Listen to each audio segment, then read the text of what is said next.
જય સ્વામિનારાયણ વિદ્યાર્થી મિત્રો, આજે આપણે ધોરણ 5 વિષય હિન્દી જેમાં ત્રીજા પાઠનો અભ્યાસ કરી રહ્યા છીએ. ત્રીજા પાઠમાં આપણે અભ્યાસના પ્રશ્ન જવાબ શીખ્યા. સ્વાધ્યાયના પ્રશ્ન જવાબમાં પ્રશ્ન 4 પહોંચ્યા છીએ. તો આજે આપણે પ્રશ્ન 4 જોઈશું. प्रश्न 4 છે गुजराती में अनुवाद कीजिए, એટલે ગુજરાતીમાં ભાષાંતર કરો. તેમાં પહેલો પ્રશ્ન છે धरती पर पापी जन्म नहीं लेंगे. उसका उत्तर है पृथ्वी ऊपर पापी जन्म लेसे नहीं. બીજું જુઓ, बच्चे रास्ते पर बिना डरे चल पाएंगे. उत्तर देखिए, બાળકો રસ્તા ઉપર ડર્યા વગર ચાલી શકશે. ત્રીજું જુઓ, મેં દેશ કા સિપાહી હું. ઉત્તર, હું દેશનો સૈનિક છું. ચોથો પ્રશ્ન જુઓ, દુનિયા મેં કહી ભી બમ નહીં ગિરેગા. ઉત્તર, દુનિયામાં ક્યાંય પણ બોમ્બ પડશે નહીં. પાંચમું જુઓ, हमारे देश का नाम भारत है. તેનો ઉત્તર, આપણા દેશનું નામ ભારત છે. ચલો પાંચમો પ્રશ્ન જોઈએ. निम्नलिखित भावार्थ से संबंधित पंक्तियाँ कविता से ढूंढकर लिखिए. નીચે આપેલા અર્થવાળી પંક્તિ કવિતામાંથી શોધીને લખવાની છે. તો ચાલો તેમાં પહેલું જોઈએ, નન્હારા હી બિના ડરે રાસ્તે પર ચલેગા. આવો અર્થ દર્શાવતી પંક્તિ આપણે કવિતામાંથી શોધીને લખવાની છે. તો ઉત્તરમાં શું આવશે? રાસ્તે પર ચલુંગાના ડર ડર કે, જેનો અર્થ થાય નન્હારા હી બિના ડરે રાસ્તે પર ચલેગા.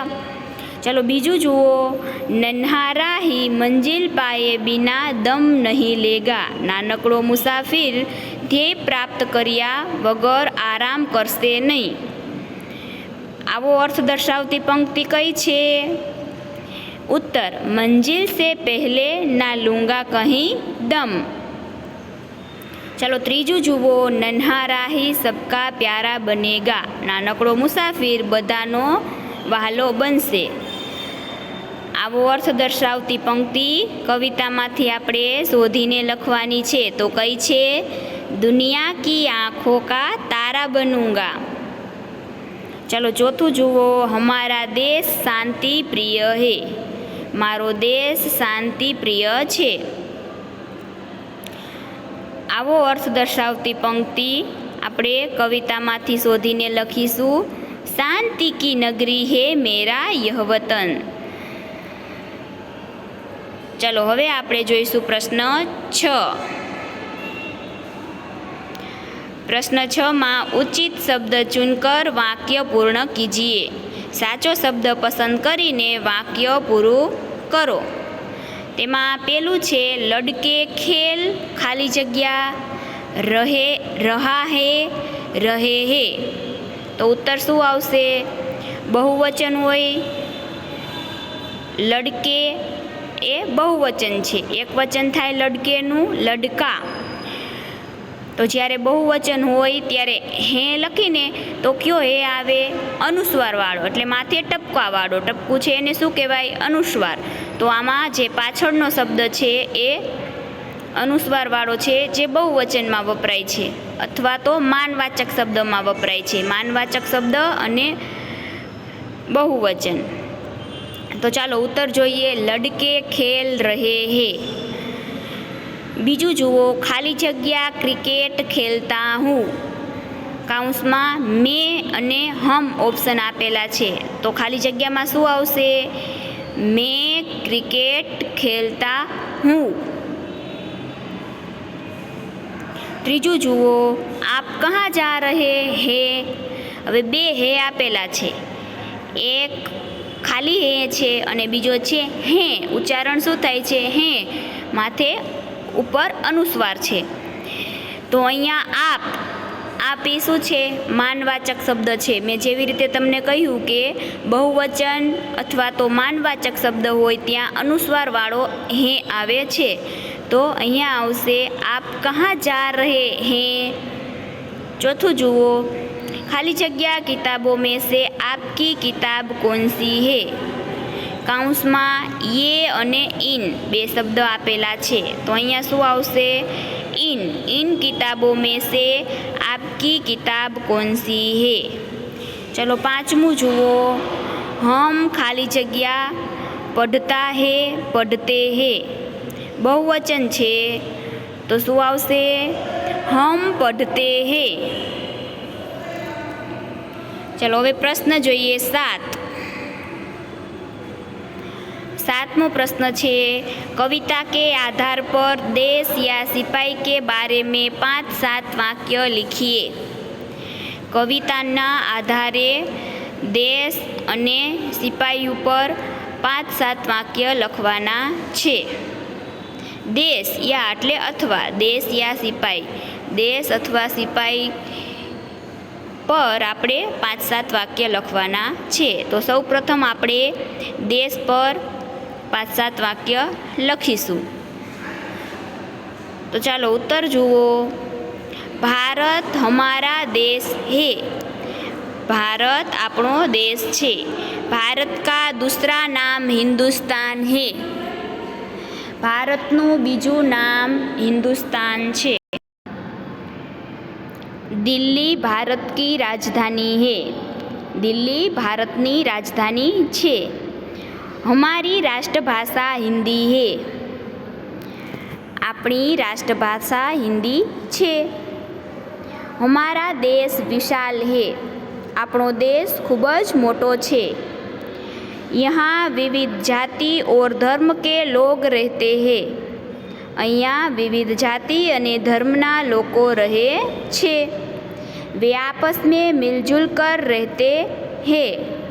તે એકબીજા સાથે હળીમળીને રહે છે. ભારત કૃષિ પ્રધાન દેશ है. ભારત એક ખેતી પ્રધાન દેશ છે. यहाँ 70% लोग खेती करते हैं. અહીંયા 70% લોકો ખેતી કરે છે. यह देवभूमि है. આ દેવોની ભૂમિ છે. हमारा देश भारत मुझे प्राणों से भी अधिक प्यारा है. આપણો દેશ ભારત મને જીવથી પણ વધારે વહાલો છે. હવે જોઈએ સિપાઈ. સિપાઈ ઉપર આપણે 5-7 વાક્ય લખીશું. सिपाही बड़ा निडर और साहसी होता है. सिपाही खूब ज निडर अने साहसी होय छे. साहसी एटले साहसभर्યું काम करवा वाळो, बहादुर, हिम्मतपूर्ण काम करवा वाळो. देश की आज़ादी और देशवासियों की रक्षा करना ही उसके जीवन का लक्ष्य है. देशनी स्वतंत्रता अने देशना नागरिकोनी रक्षा करवानुं ज तेनुं एकमात्र ध्येय होय छे. देश के लिए शहीद हो जाने में वह कभी नहीं झिझकता. झिझकता एटले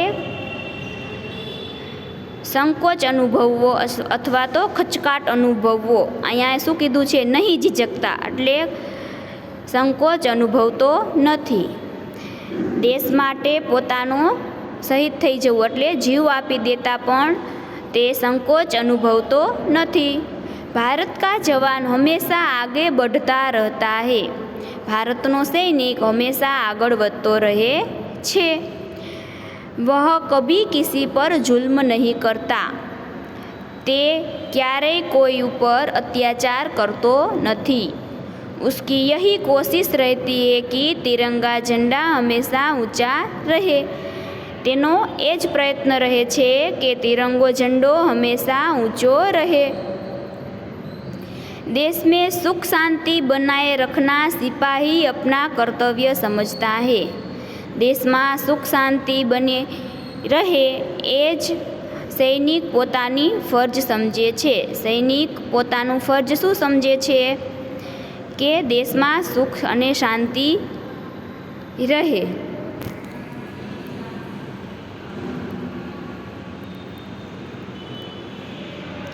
चलो प्रश्न 8 જોઈએ. इस गीत में बच्चे ने सिपाही बनकर देश की सेवा करने की भावना व्यक्त की है.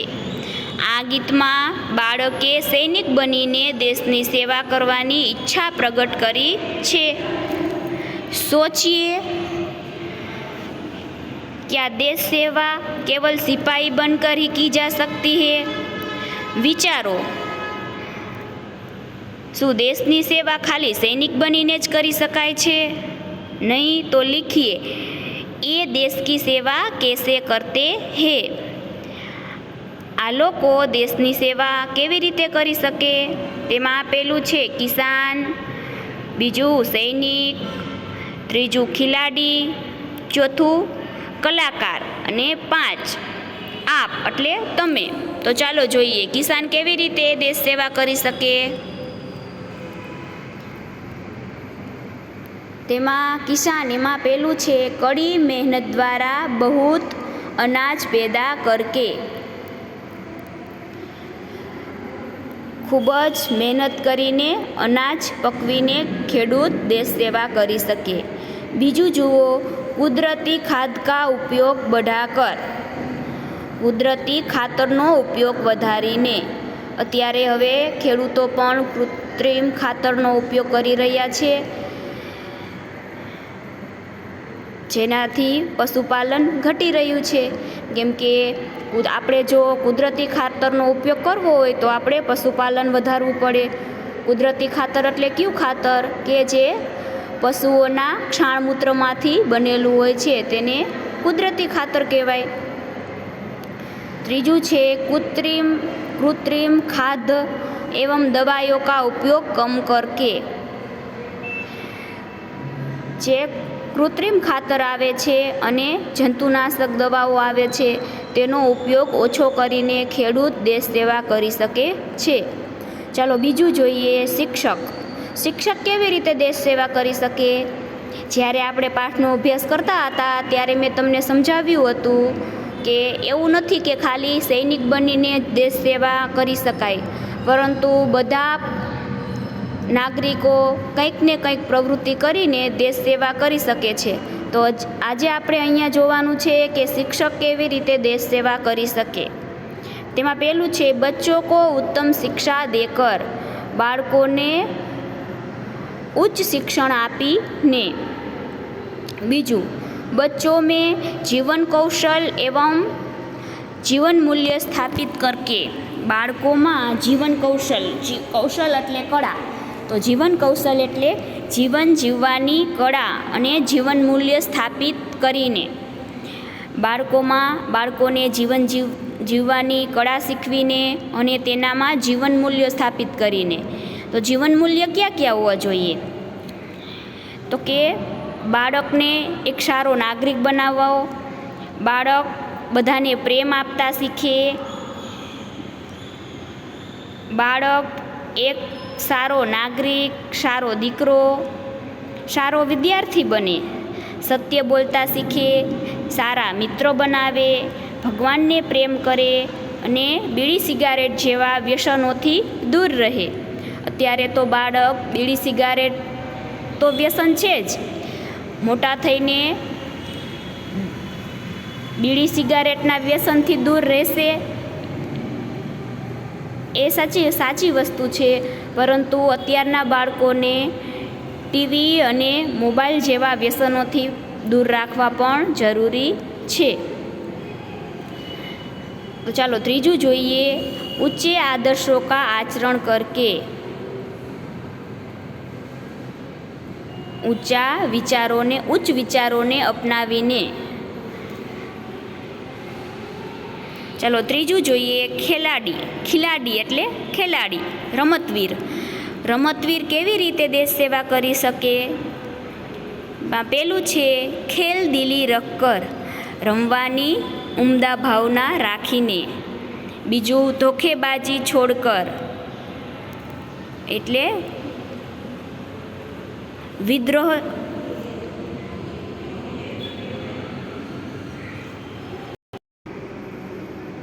ધોખેબાજી છોડકર, ધોખેબાજી એટલે વિશ્વાસઘાત ન કરીને. ત્રીજું, સહી અર્થ મેં અપના કૌશલ દિખાકર, સાચા અર્થમાં પોતાનું કૌશલ એટલે કળા બતાવીને. ચોથું છે કલાકાર, કલાકાર કેવી રીતે દેશ સેવા કરી શકે? તો તેમાં પહેલું છે આજીવન કલા કી સાધના કરકે, આખું જીવન પોતાને કલાને અર્પિત કરીને. બીજું, કેવલ અર્થ કો એકમાત્ર લક્ષ્ય બનાકર, તેનામાં રહેલી કળાને વિકસાવવાનું જ પોતાનું લક્ષ્ય રાખીને.